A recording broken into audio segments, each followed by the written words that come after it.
It was early summer 2010. I only remember because my 21st birthday had just passed and was finally legal to hit the bars. It was a Friday night, and I was up having a drink at a bar that my cousin David was the bartender at. It was a small-town bar that, outside of an event like a band or other entertainment, usually it stayed pretty quiet. It was very early in the evening, and I had just gotten out of work for the night, working at a McDonald's in another small town less than 10 miles from the small town I lived in. I was on only my second drink of the evening when my phone rang. On the other end was a friend of mine from my childhood, James. He was calling asking if I wanted to come over to his brother's house to join them for a night of poker, smoking, and drinking. Sounded like a good time in my book, and since I was literally only one sip into my second gin and tonic, I agreed to make the drive into Toledo. Most people know where Toledo is, but for those who don't, it's a city in the northwest region of Ohio, about an hour south of Detroit. It was about a 20-minute drive from my small town, and figured it'd be a good time. I stopped at home to grab some cash. I only ever about took $10 to $20 with me to the bar to make sure if I ever got caught up having a good time drinking, I didn't screw up and have too good of a time and end up closing down the bar that evening. I left my house at 11:05 p.m. I remember that distinctly because I had called James to tell him I was on my way, as they were going to wait for me and start the poker game at 11:30. We always played a tournament style of poker game where we all put our money in at once, got equal amounts of chips, and played until there was only one person left with any chips, who then got to keep all of the money. I took my usual route over to my brother Eddie's house, as I had done so many times before.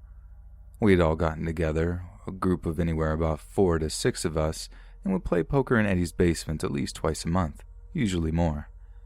I had just gotten to the corner of Oakdale Street and East Broadway. I was sitting at a red light in an area that's nothing but residential housing outside of the elementary school that sat at that exact corner. I'm sitting up looking at the red light waiting for it to change, which always seemed to take absolutely forever coming from this direction, when I noticed something in the sky that, from my vantage point, was partially hidden directly behind the red light. It was a very bright white light that seemed to be pointing straight down, almost like it was a helicopter using a spotlight to identify something, but much, much brighter at the point of origin. I heard absolutely nothing after rolling down my windows and knew this could not possibly be a helicopter, or I'd absolutely be able to hear it. Wanting a better view, I pulled into the parking lot of an ice cream shop that sat directly across the road from the school I was nearby, and got out of my car to try and figure out what this thing was. When I got out of the car, I stared up into the sky and immediately found it again. It couldn't have been a plane because it didn't have the right shape. It was more oval than anything. Most stories you hear like this say it's circular, but it was definitely an oval shape. I almost thought perhaps it was a blimp given the shape, but it seemed far too large to be a blimp even by the measurements of some everyone knows about, like the Goodyear blimp. Plus, it had no decals or identifying marks, either silverish or grayish. After what felt to me about 30 seconds or so of looking at this thing, my eyes started to burn. Not burn in the sense of extreme burning or anything like that, but almost like that feeling of when a bug flies into your eyes and causes them to water up. I closed my eyes and began to rub them. My eyes are closed at this point, so obviously all I see is black. After finally getting my eyes to stop bothering me, I tried to look up again, and find only for it to be gone. I looked all around, but couldn't see it anymore.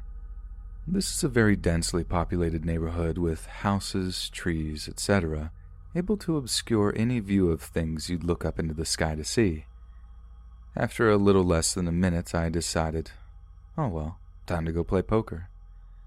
I get over to Eddie's house, which is about 4 blocks from where this had taken place, and knock on the basement door. A few moments go by and no one answers. I decide to go to the front door and knock.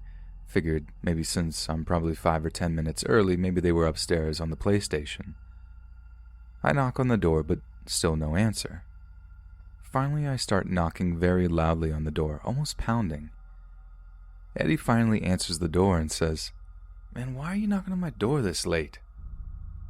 I look at him, honestly confused, and said, "Well, Your brother said to come over and come play cards with you guys." He stares at me for what felt like an eternity and finally responds, Yeah, man, I know he did. He called you like 5 or 6 hours ago, man. It's 4:30 in the morning. How late did you think we would be playing?" This scared me a bit, as from what I had remembered, at this moment it could not possibly be any later than 11:25 to 11:30 at most. I attempted to play it off and say, I guess I must have lost track of time. Can I use your bathroom before I head back home?" He agrees and tells me I should splash some water on my face as I look like I'm either drunk or haven't slept in a week. I walk into his bathroom and my eyes are absolutely bloodshot, and it almost looks like I have 2 black eyes. To this day, I have absolutely no idea what happened to me that night. I have no explanation for the lost hours worth of time, how I could not have possibly noticed that much time being passed, or how on earth something that felt like my eyes being irritated by a mosquito or something similar flying into my eyes. I don't want to pretend to know what it was and explain it, or even assume that whatever it was that I saw that evening had anything to do with it, but it's creeped me out ever since.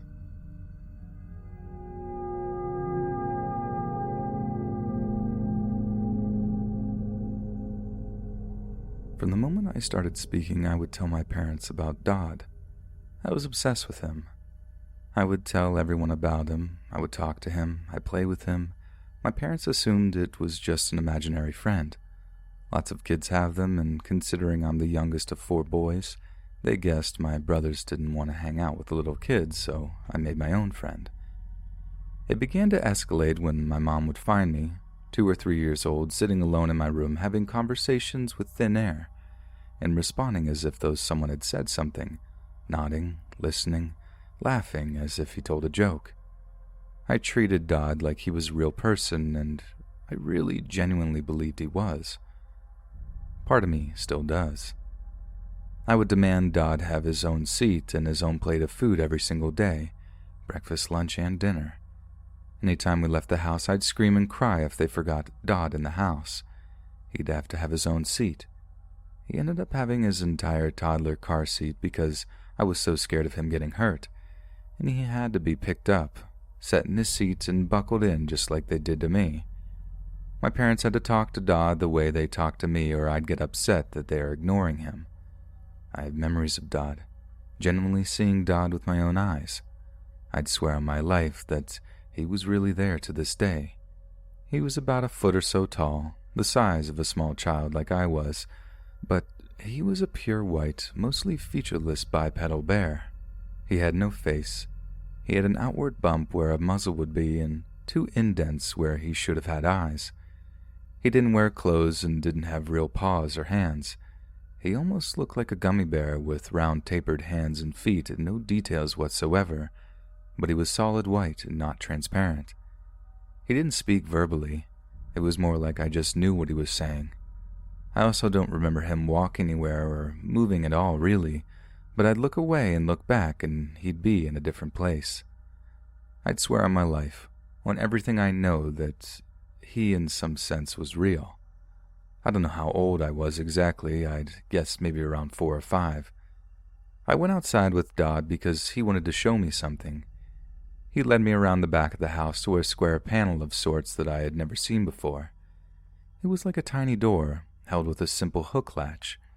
I opened it, and inside was a concrete floor, a really low ceiling, and a dusty old red tricycle, the classic little one you're probably imagining. It was full of cobwebs, and I couldn't see anything other than a tiny bit of the concrete in the tricycle because the sun was adjacent from where I was. I climbed in the little cubbyhole and just sat there with my knees to my chest, and I can still vividly remember seeing Dodd standing just outside of the door, facing me. I didn't know this spot existed. I had no reason to. Who tells their toddler about a spooky concrete hole in the back of the house that's only accessed from the outside? Recently, I told my parents about that memory a few months ago, and they said they purposely didn't tell me or my brothers about it because if you go inside that area, about 2 feet in, the concrete drops off into open pipes, wires and insulation, and since there's no access from the inside, it'd be really hard to find us if one of us fell in. I didn't forget about Dodd for a single day for 6 years.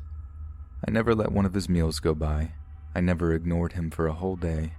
I never let us go on a car ride without him for 6 years. But eventually we had to move houses. I had lived in the same house this whole time, and it was the final day we'd ever be at that house, and we were getting into the car to go to the new house. My mom picked me up and put me in the car, and then turned to pick up Dodd and bring him too. When she did, I immediately started crying and angrily said, "Dodd's not coming." I apparently stopped talking about Dodd altogether that day, and for years I'd get extremely upset and angry if someone mentioned him around me. My mom told me she researched the house we had lived in, and apparently there was a little boy years before us that had died when a gas pipe bursted directly in his face. And as scary and weirdly fitting for my faceless friend as that sounds, I don't know if I buy into it personally. I was never afraid of Dodd, and I don't think of him as scary now. I think it's extremely strange, obviously, especially considering that he appeared as a featureless bear and he stuck with me for 6 years, much longer than most imaginary friends. I think it's mind-boggling that he brought me to a place in the house that I had never been in, and that the knowledge of it was deliberately kept from me. Sure, it could absolutely be some absurd psychological thing, or it could be some strange kind of ghost or spirit. But either way, I believe in and still think kindly of Dodd, and no matter what he is, I'm grateful to have had a strange childhood friend.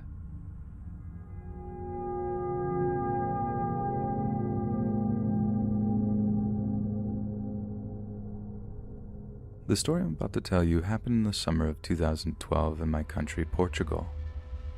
At the time, I was living in the north with my parents and my brother, and had extended family from my mother's side living in the south, namely my grandparents, uncle, and 3 cousins, 2 girls and a boy who was 17 at the time and 5 years older than me. Let's call this cousin George. George was a regular teenager. He was outgoing, practiced sports, was a talkative person, a good student, and got along pretty well with me and my family.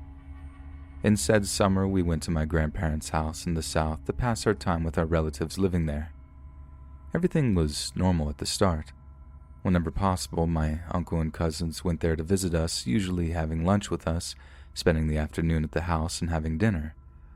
George was his typical self in the first week or 2, being very talkative, playing cards and PlayStation with me and my brother, going for walks with us, basically a very normal behavior. At some point in the summer, George went on a trip to a city in the countryside of England to go meet a couple of friends, 2 sisters around his age who lived there with their parents and who he had met in Portugal when they were there for vacation. His stay there was supposed to be like a couple of weeks. However, at the end of the first week, something happened. My uncle received a phone call from the girls' parents. They were asking my uncle to go meet them as soon as possible and go pick up my cousin because he wasn't feeling well at all and was showing a strange behavior, which led them to believe that he wasn't mentally able to come back on his own, hence the need of my uncle to go there.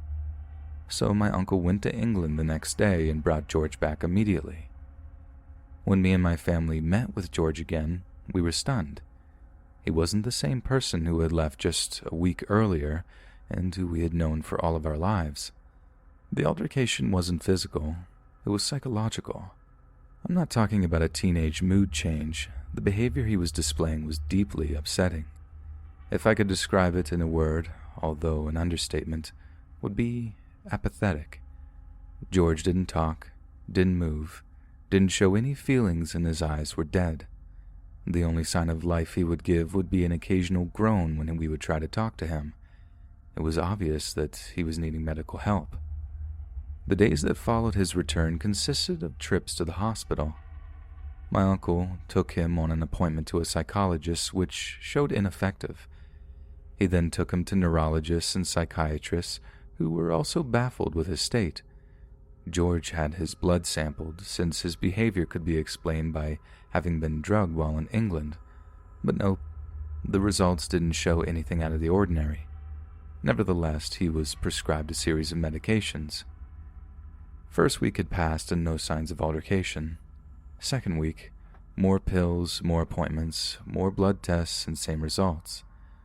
George's days kept consisting of him sitting in a chair, not talking to anyone, moaning and sometimes crying softly. My family is Christian and my grandmother was particularly very religious. She started suspecting that his behavior couldn't be explained by science, nor was it a result of some hormonal change or an obscure neurological disease, and frankly, so was I. I knew my cousin, and that wasn't him. I know it sounds ridiculous, but when all the scientific explanations and treatments went out the window, we started believing he was being in a situation similar to a possession, even though he wasn't speaking in different languages, crawling on the walls, spinning his head or levitating, like what happens in certain movies, but it was very telling. So, one morning on the third week since George's return, my grandma managed to get holy water from the priest of our local village. That same day, in the afternoon, when I was in the living room with my cousin, I saw my grandma coming in with the holy water with her and positioning behind him, while he was sitting on his chair. My grandma started sprinkling him with the holy water and saying silently some prayers, to no opposition from him, just with his now typical soft groans. My 12-year-old self was quietly watching this with knowledge of what this ritual was about, hoping it would be effective. After about 10 minutes, my grandma was done. Peter still showed no apparent change. Later in the afternoon, my brother, now in the living room with us, and a couple of more family members, displayed a chessboard on the table and asked if someone wanted to play chess with him. "I can play." We were shocked. It was our cousin. He got up and went to play with my brother. It was a stunning sight to behold, and we couldn't believe it.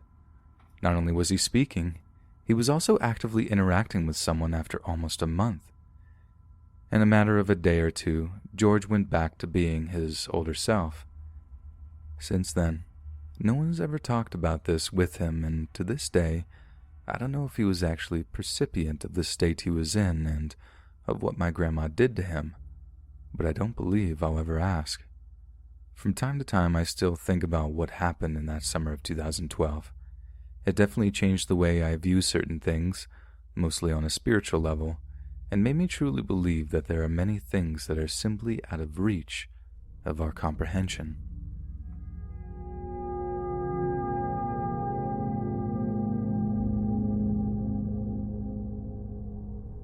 This happened to me when I was about 11 years old. It was the 90s. I had lived my whole life in El Paso, Texas. The culture is rich in folklore and religious beliefs. Many Hispanic families have stories of the paranormal. One legend popular is the legend of the Weeping Woman, aka La Llorona.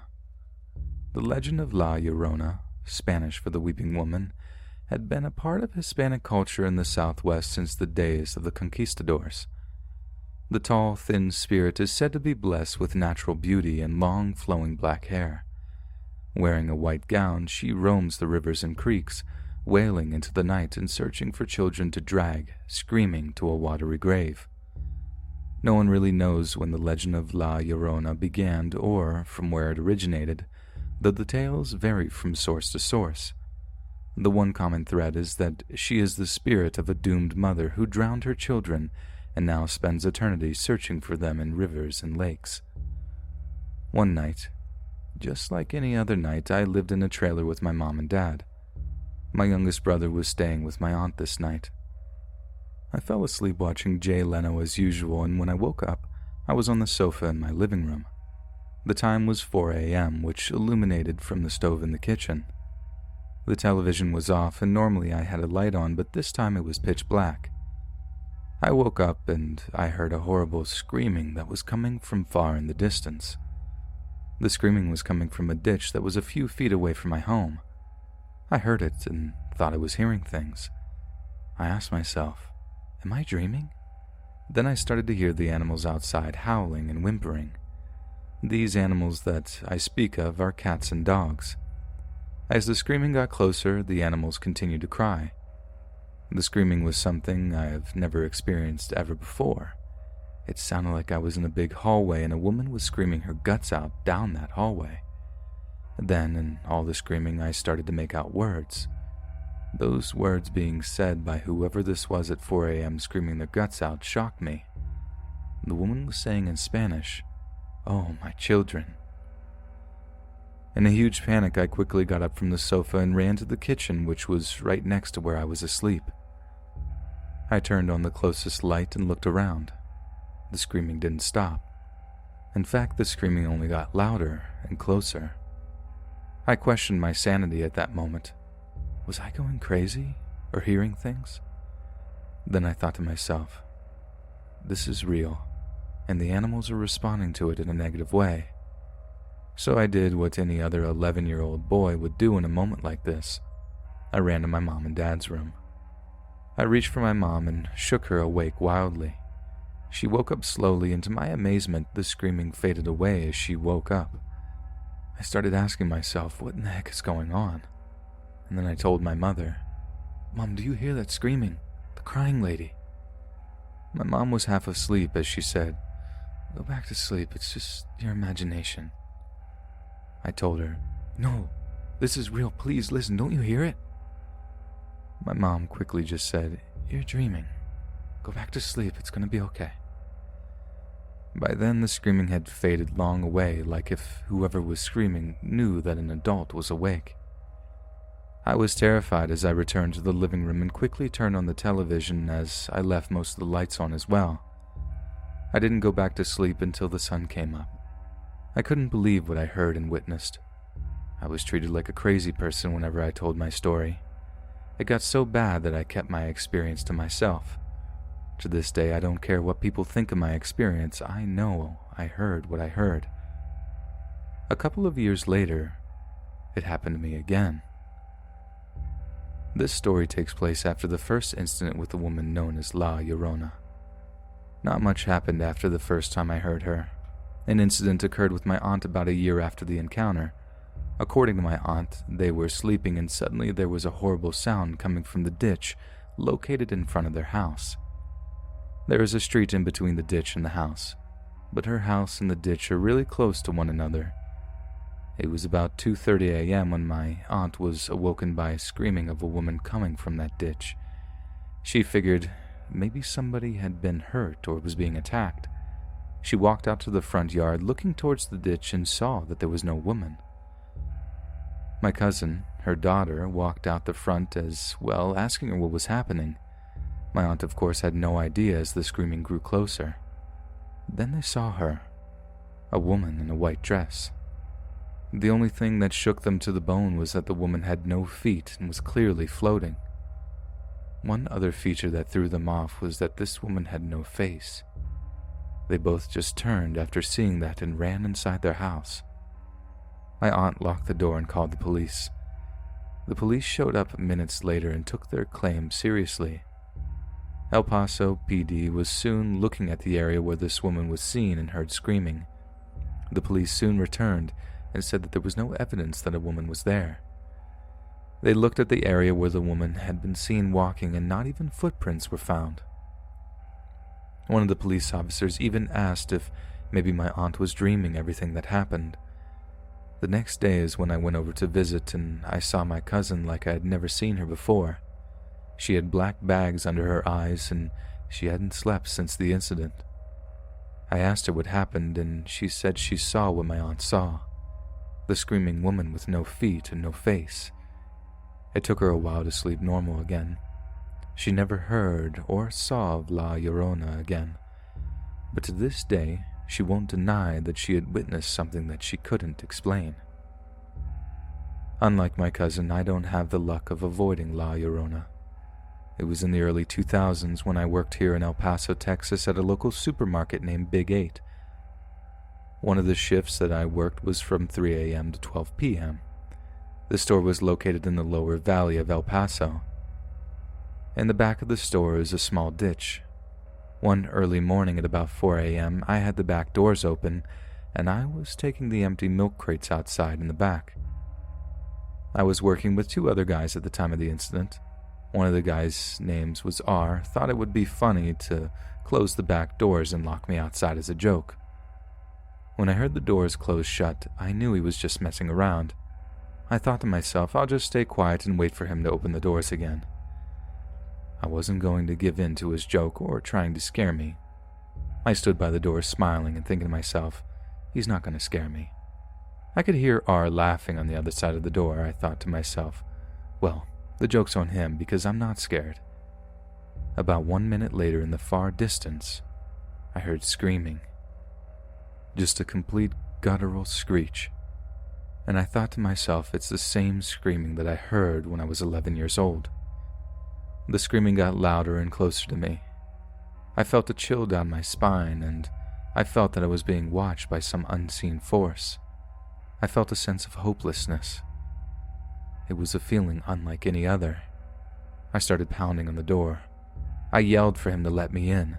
There's somebody out here. I pounded my fists and started kicking the door, screaming for him to let me in. I could still hear R laughing on the other side of the door. I started to kick the door harder. The screaming was now coming from right behind me.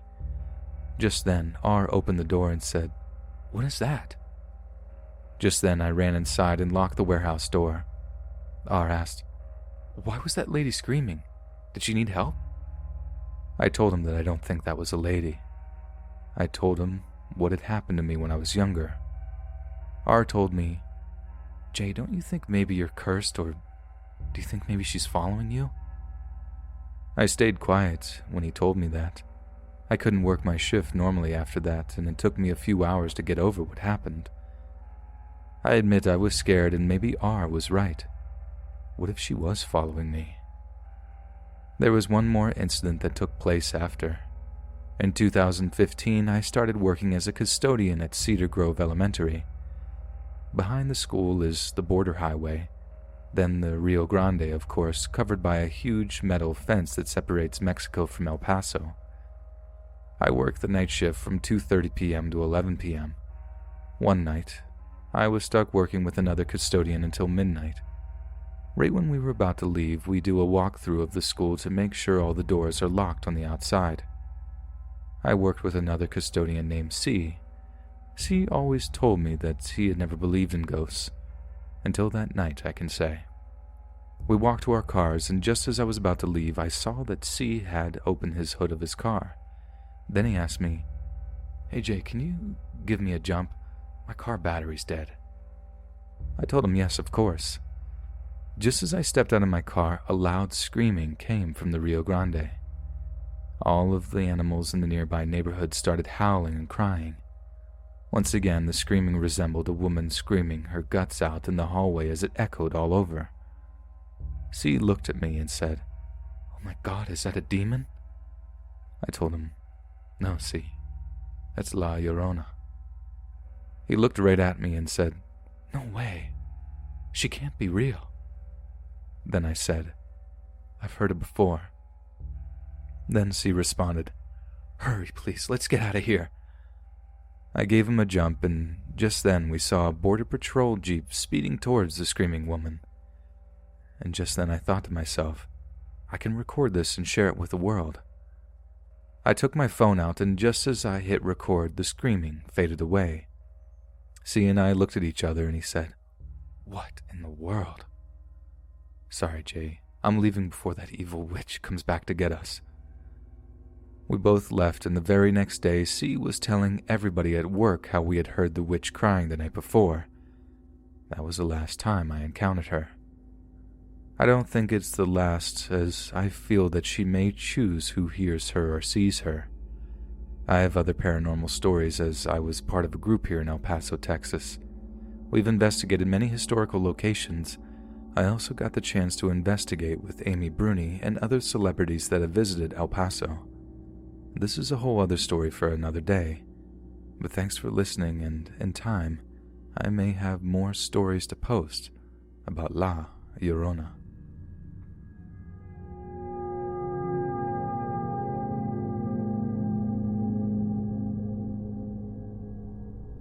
In my whole 24 years of life, I have never been on a train. Roller coasters, most definitely, but an actual train, no way. From the time I was little and my grandma and mom would take me to Six Flags in St. Louis in the summers, I was beyond excited by the time I got there, simply from the sleepless night tossing and turning, from pure excitement of what I got to do the next day. But I always did what every kid between the ages of 7 to 12 does. I had a blast at the park, then was asleep as soon as I hopped in the back seat of the truck when we left, not to wake up until we pulled into the driveway. I was never scared of roller coasters, not even the ones with a loop. I was always the one leading whoever was with us down the long path of the line you'd go through to get up to the ride. One by one, and coaster after coaster, I always knew that usually about halfway through our visit, I'd be too chicken for a certain ride that, still to this day, I've never had the balls to get on. The freaking train that takes you around the park. That's right, the choo-choo train. Why? I can't tell you for the life of me a single reason or even possibility as to why I'm so terrified of trains. Now fast forward around a decade to the time I'm 20 years old. I live in a small town in southeast Missouri, and my mom lives in the house right next door. Every so often, I go next door and watch TV with her and my baby sister if I get bored. She also finally came to terms with the fact that I smoke quite often, and when my sister is visiting my grandparents across town, I'll sometime come share a blunt with my mom. But this time in particular was all three of us. I'm laying on the couch, my sister is at her princess table in the corner playing with something, and Mom just came in from the kitchen with the plates of taco salad she just whipped up for us. She sits down and I randomly had it on that show, I Shouldn't Be Alive. About 15 minutes into it, after she sits down, she said this. This reminds me of what you told me when you were about 3 years old. Thinking she was talking to my sister, I turned my head from the TV and she was looking at me. I said, huh? She then went on to tell me that when I was 3 years old, I randomly started talking about my other family. Apparently, from what she told me, my two sisters, my mom, aunt, and our cat were all headed somewhere, and we had all died in a train crash. At first, I was laughing hysterically. That's hilarious, thinking that maybe she was messing with me. But then she swore to God that I randomly said that when I was about 3 years old. In that moment, something made sense that I've never in my life been able to find reasoning for. My fear of trains. Now, can someone help me with this? Could she be serious? I'll be 25 this year and still think about this pretty often, and I truly have no explanation for any of it.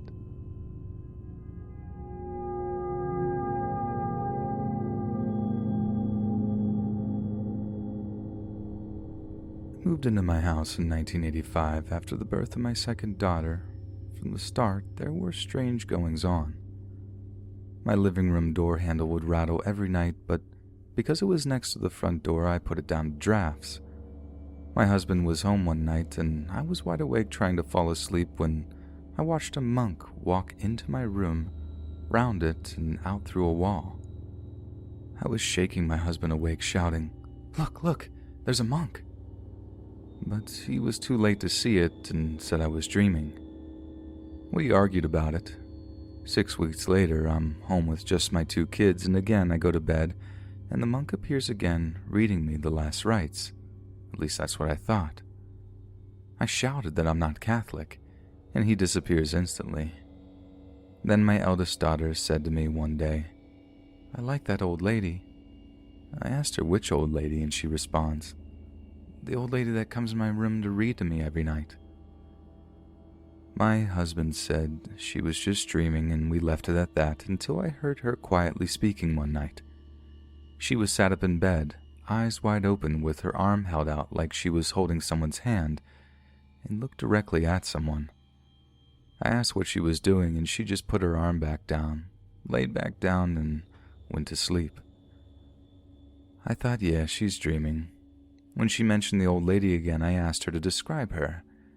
She said she had gray hair and round glasses.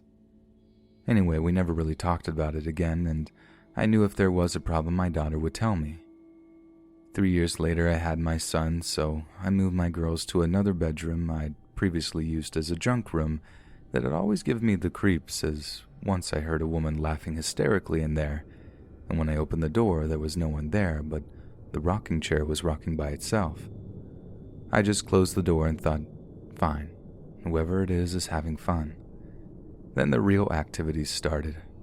My youngest girl would tell me about a man who would stop her from coming to my room at night and made her go back to bed. She swears to this day over 30 years after it happened. Then one night I heard my youngest girl shouting for me over and over, so I run upstairs to go into her room and I stop dead in my tracks. My girl is stood up out of bed having a tug of war with her quilt with something. The quilt is in the air with nothing at one side, holding it up, and it's being tugged by my daughter and by whatever else has hold of it on the other end. I think I was in disbelief and say typical mom stuff like, "What on earth is going on?" My daughter says, "He won't let me have my quilt." At this point, I realize I'm not imagining this, and neither is my daughter. So I shout, "Get out of my child's room, and do not ever bother her ever again. You're not welcome." Then what I can only describe as 3 lines of light whooshed so fast it was a split second, went over my shoulder and out the room. I put my daughter back to bed and told her to shout if she needed me. I look back and so many paranormal things have happened and are still happening in this house. I can't believe the lack of money and a mortgage, I bought this house after 2 years of living here, have managed to keep me here for 34 years and keep so calm about the stuff that's happened. I put the experience down with the monk as dreaming, like I said, because even if I thought it was true, it's ludicrous. Why would a monk be in my room? Until 2 years ago, I started researching my area and found out the land my house was built on actually belonged to a monastery.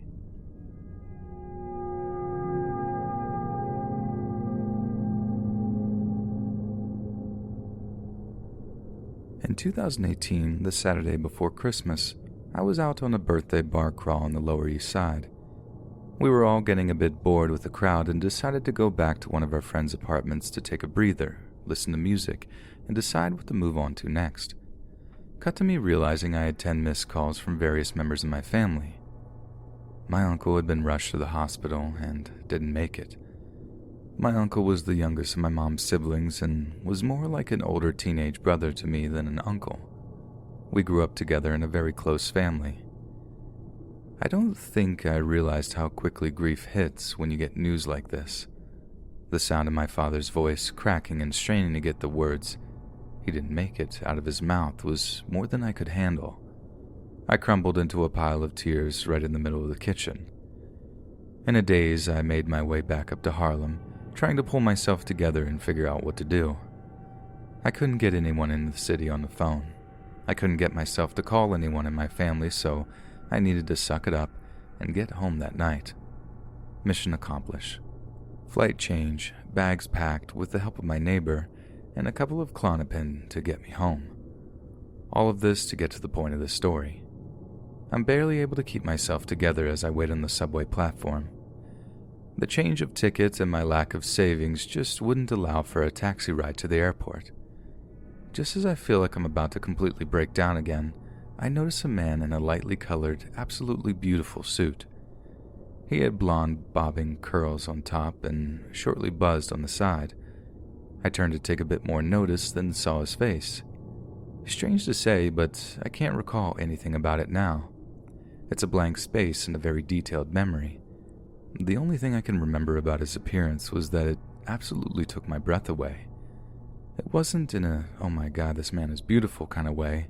It was sheer admiration for the absolutely perfect and symmetrical face. So here we are, the only 2 people waiting at the stop on 145th. The man seems to be almost giddy with joy, as if he was seeing the world for the very first time. Not a crazed, forced happiness. He seemed as genuine as a child in Disney World seeing the Magic Kingdom for the first time. When we boarded the subway, he sat mirrored to me. I was in a far left seat, and he on the opposite side of the train to the right. It was quite crowded, but I looked up at some point before the 125th stop to see that he was staring directly at me. It wasn't scary. It was as though he was waiting for me to finally notice him. All he did was look me in the eyes, nod his head in confirmation, and wink at me. It gives me chills to remember it. The comfort that washed over me felt like a warm embrace. I felt the security of a child who had scraped their knee, that feeling of mom making it all better. I was able to get myself home, head held high, and without the help of Klonopin. I'm not a religious person.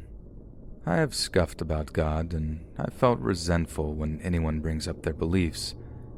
I don't know how to explain it, but I have this deep feeling that I saw an angel that day.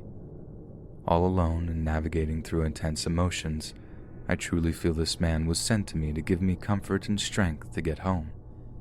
It almost feels embarrassing to type this out, but I have no other explanation.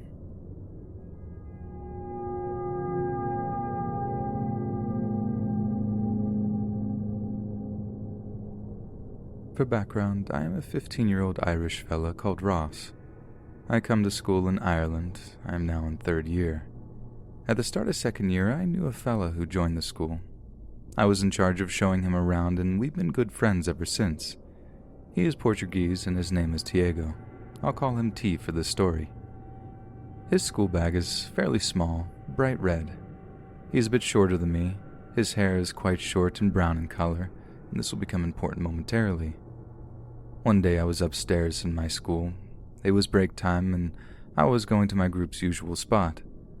I turned a corner and saw T walking along the hallway. This was weird because, at the distance I was from him, I would have seen him come up the stairs. I didn't think much of it at the time. I sped up to catch up to him.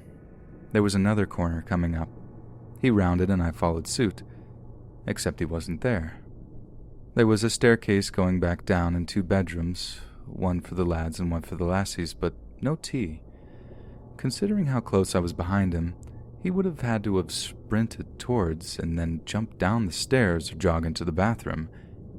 If he went for the stairs, I would have heard. He must be in the bathroom, I thought. I sat at the bench and waited. T was the first other person in the group to arrive. He rounded the corner and left his bag down. The realization hit me hard. He wasn't in the bathroom. I asked him if he had already been up there, to which he answered that he hadn't. He had no reason to lie. Now, I know what you're all thinking. It was probably someone else. First of all, the person I saw looked exactly the same as my friend from the back. Second, no one else in the school has that bag to my knowledge. I haven't seen anyone else with it, that is, and third, the only place the person could have gone without sprinting down the stairs, which I would have probably caught a glimpse of anyways, would be the bathroom. No one came out of the bathroom that I didn't see enter already. Finally, my friend is a fairly distinct character. Not many people have the same body build as him. Now, I know this may not be terrifying, but I truly do wonder if this was some sort of glitch in the Matrix. Potentially me seeing him moving in the future.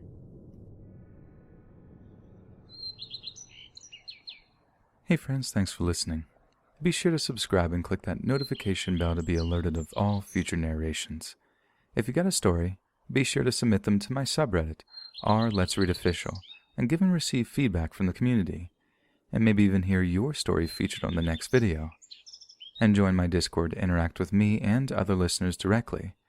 And if you want to support me even more, grab early access to all future narrations for just $1 a month on Patreon, and maybe even pick up some Let's Read merch on Spreadshirt. And check out the Let's Read podcast, where you can hear all these stories in long compilation form and save huge on data, located anywhere you listen to podcasts. All links in the bio. Thanks so much, friends. And unfortunately, this will be my last video ever. April Fools.